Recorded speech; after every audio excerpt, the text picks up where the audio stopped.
जय हिंद दोस्तों। सरकारी सर्कल के यूट्यूब चैनल में आपका स्वागत है। आज हम करंट अफेयर के एक बहुत ही महत्वपूर्ण टॉपिक को देखने वाले हैं, जहां हम टेनिस टूर्नामेंट 2021 ग्रैंड स्लैम के बारे में कुछ इंपॉर्टेंट फैक्ट्स व 2021 में के जितने भी महिला और पुरुष विनर हैं उनके बारे में हम देखने वाले हैं। तो आज की वीडियो शुरू करते हैं। स्क्रीन पर आप देख सकते हैं टेनिस टूर्नामेंट 2021 के बारे में कुछ फैक्ट्स दिए गए हैं। तो देखिए, इस जो टेनिस टूर्नामेंट का जो ग्रैंड स्लैम होता है, इसमें मुख्यतः 4 प्रतियोगिताएं होती हैं।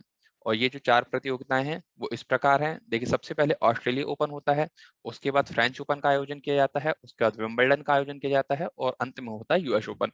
और इनकी जो शुरुआत हुई है, जो ऑस्ट्रेलिया ओपन है 1905 में इसकी शुरुआत की गई थी, और फ्रेंच ओपन है इसे 1891 में शुरू किया गया था, जबकि जो विंबलडन है इसे 1877 में शुरू किया गया था। और ये सबसे पुराना है। आप इसे याद रखेंगे कि ये यदि आपसे क्वेश्चन पूछा जाता है कि टेनिस टूर्नामेंट का जो ग्रैंड स्लैम होता है उसमें सबसे पुराना कौन सा है, तो ये आप याद रखेंगे, जो हमारा विंबलडन है ये सबसे पुराना है।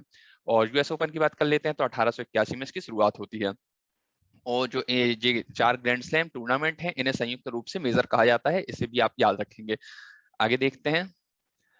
ये जो ऑस्ट्रेलिया ओपन है, ये इसका आयोजन जैसा कि मैंने बताया कि साल में सबसे पहले होता है, तो इसका आयोजन जनवरी माह में होता है और ये हार्ड कोर्ट पे खेला जाता है। आपको देखिए 2 याद रखने हैं, वो या तो आपको चारों रखने हैं, लेकिन आपको 2 इस प्रकार याद रखना है कि जो ऑस्ट्रेलिया ओपन है और यूएस ओपन है, ये दोनों हार्ड कोर्ट पर खेले जाते हैं। और जो फ्रेंच ओपन और विंबलडन है, जो विंबलडन है ये ग्रास कोर्ट पे खेला जाता है। ग्रास कोर्ट मतलब जहां पर घास होती है, ठीक है। और जो फ्रेंच ओपन है ये क्ले कोर्ट पर खेला जाता है। क्ले कोर्ट यानी ये मिट्टी का मैदान होता है, और मतलब लाल मिट्टी में खेला जाता है ये, ठीक है। तो आपसे ये एग्जाम में पूछे जाते हैं कि क्ले कोर्ट पर कौन सा खेला जाता है, तो आप याद रखेंगे फ्रेंच ओपन। और वहीं विंबलडन की बात कर लेते हैं, ये ग्रास कोर्ट पर खेला जाता है। अब महीने की बात कर लेते हैं। जैसे कि आपने देखा, ऑस्ट्रेलिया ओपन का आयोजन जनवरी माह में किया जाता है, वहीं फ्रेंच ओपन का आयोजन मई से जून माह में किया जाता है। मई और जून 2 महीनों में किया जाता है। विंबलडन का आयोजन वहीं जून या जुलाई में किया जाता है। और यूएस ओपन अभी अभी हाल ही में कंप्लीट हुआ है, अगस्त सितंबर में ये इसका आयोजन किया जाता है। और आगे देखते हैं। देखिए, टेनिस टूर्नामेंट में ऑस्ट्रेलिया ओपन की बात कर लेते हैं, तो ये मेलबर्न में इसका आयोजन होता है। और वहीं फ्रेंच ओपन की बात कर लेते हैं, तो ये पेरिस के स्टेड रोलैंड गैरोस मैदान में होता है। और वहीं विंबलडन की बात कर लेते हैं, तो ये इसका आयोजन लंदन में होता है। लंदन में 2 जगह पर इसका आयोजन किया जाता है, ऑल इंग्लैंड लॉन टेनिस और क्रिकेट क्लब में इसका आयोजन किया जाता है। वहीं यूएस ओपन की बात कर लेते हैं, जिसका आयोजन हाल ही में किया गया था, तो ये न्यूयॉर्क शहर में इसका आयोजन किया जाता है। आगे देखते हैं। अब हम ग्रैंड स्लैम के चारों ग्रैंड स्लैम के विनर्स के बारे में देख लेते हैं। तो यहाँ पर हम मेंस और वुमेन सिंगल की ही बात करेंगे, जो एग्जाम में पूछे जाते हैं। देखिए, ऑस्ट्रेलिया ओपन की बात कर लेते हैं, तो पुरुष एकल इसका जो है मेन सिंगल का खिताब है वो नोवाक जोकोविच ने जीता है, जो कि सर्बिया के खिलाड़ी हैं। देखिए, आपको याद रखना है, क्योंकि नोवाक जोकोविच बहुत ही इंपॉर्टेंट खिलाड़ी हैं।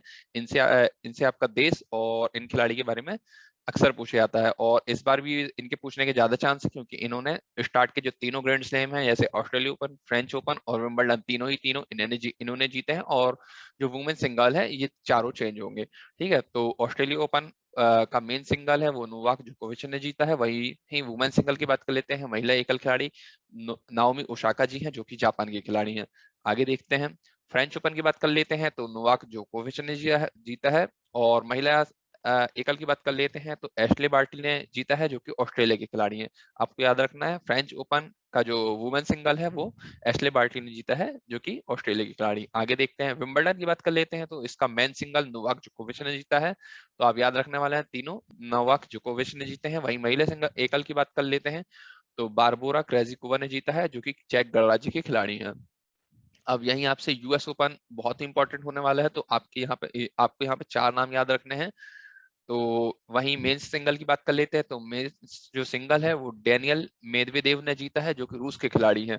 और वहीं उपविजेता की बात कर लेते हैं, तो इन्होंने नोवाक जोकोविच को हराया है, इसलिए ये वाला बहुत ही इंपॉर्टेंट हो जाता है और ये आपको एग्जाम में देखने को जरूर मिलने वाला है। और वहीं महिला एकल की बात कर लेते हैं, वुमेन सिंगल की, तो एम्मा रादुकानु ने जीता है, और ये ब्रिटेन की हैं। और यहाँ से भी आपको देखने को बहुत ही मिलने वाला है, क्योंकि इनकी जो रैंक थी वर्ल्ड लेवल पर 150 थी। और इन्होंने 18 साल की उम्र में ये खिताब जीता है, और ये इनका पहला ग्रैंड स्लैम है। और वहीं उपविजेता की बात कर लेते हैं, तो ये भी अ, नई रनर अप थी।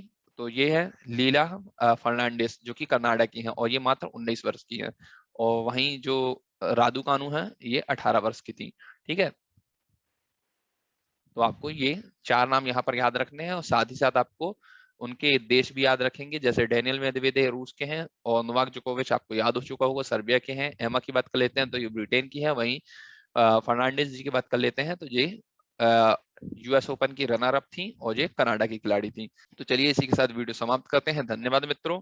और यह टॉपिक आपके एग्जाम के रिलेटेड है और इसी प्रकार एग्जाम रिलेटेड टॉपिक्स देखने के लिए आप हमारे चैनल को सब्सक्राइब कर लीजिए। आपको वीडियो पसंद आता है तो लाइक करें और अपने सभी मित्रों के साथ शेयर करें। और ऐसी वीडियो देखने के लिए अभी तक आपने चैनल को सब्सक्राइब नहीं किया है तो आपको चैनल को सब्सक्राइब करना है और बेल आइकन को ओपन कर देना है ताकि आगे आने वाले वीडियो के नोटिफिकेशन आपको मिलते रहें। धन्यवाद। जय हिंद।